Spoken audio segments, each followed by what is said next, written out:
Hi, I'm Alessandra, and I'm delivering my speech today on cybersecurity in our nation.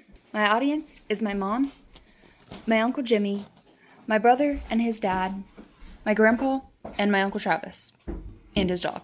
To start off my speech, what is cybersecurity? Cybersecurity is the practice of protecting digital information and assets from online threats. These threats can come from all over, whether it be your next door neighbor, in a coffee shop, where someone just so happens to ping your location, or whatever. This can be used for devices, companies, internet, data, software, and financial assets.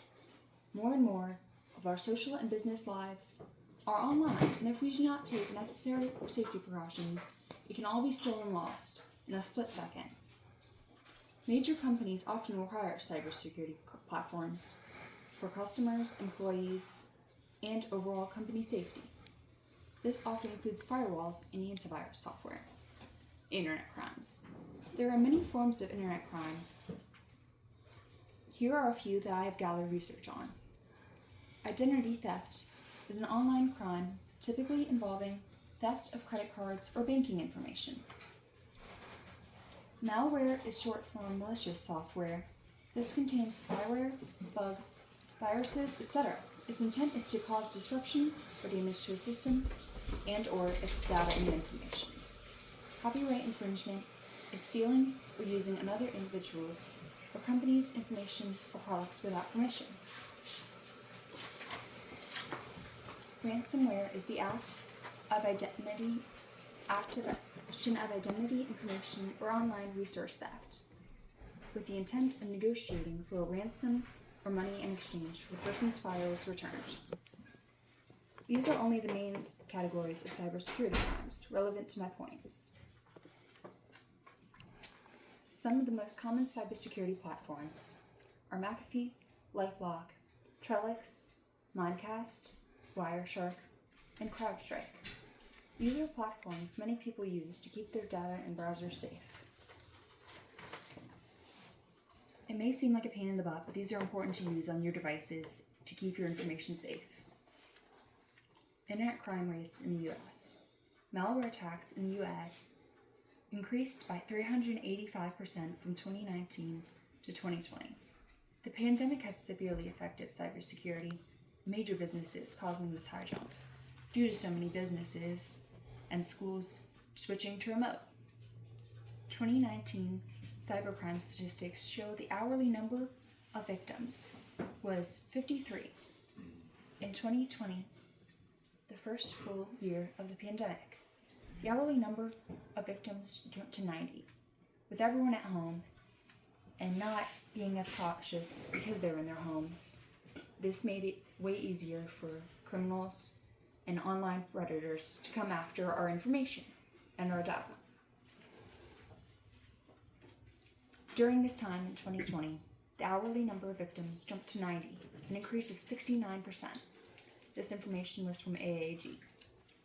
The number of ransomware victims in March 2023 was nearly double the number of the previous year. Forbes.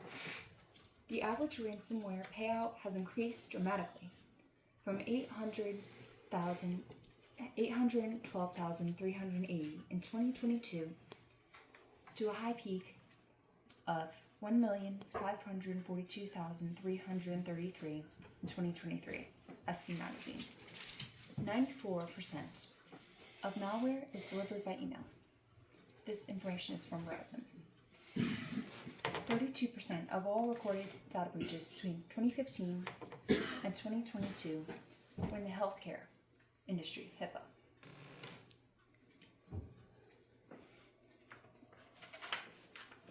When speaking of email, spam, and malware, you can keep safe from these spam emails by not opening emails and that look suspicious and deleting them immediately. This is a safe way to ensure that you do not click on unwanted or suspicious activity. Effects on companies and civilians alike. Cyber fatigue or apathy to proactively defend against cyber attacks affects as much as 42% of companies all over. Cisco. 64% of Americans have never checked to see if they had been affected by a data breach. This means that a large amount of people in the US don't know if their info is leaked somewhere. Coronas. In 2023, T-Mobile disclosed its second data breach of the year involving the theft of 836 customers' personal data. The first breach affected approximately 37 million customers. It governs. Cybersecurity and internet crimes can significantly affect both companies and individuals by causing financial losses, reputational damage, identity theft, disruption of operations, and even legal consequences, with individuals often experiencing personal information theft, while companies face large-scale data breaches impacting customer trust and impacting their bottom line. Prevention and precaution. Use strong passwords. Use a combination of letters and numbers, and avoid using names or other personal information. You can use a password manager through your Google platform to create and store passwords for you. Keep software updated. Always keep your antivirus software and systems up to date. Use a secure connection. It's important to make sure that your online activity is on a secure network. Be aware of scams. Online activity can create a trail of personal data that can be exploited by scammers. Use safe settings on all of your mobile devices. Many mobile devices have settings that allow you to control who can see your location. Thank you to my in-person audience, as well as my professor and peers watching online. Thank you.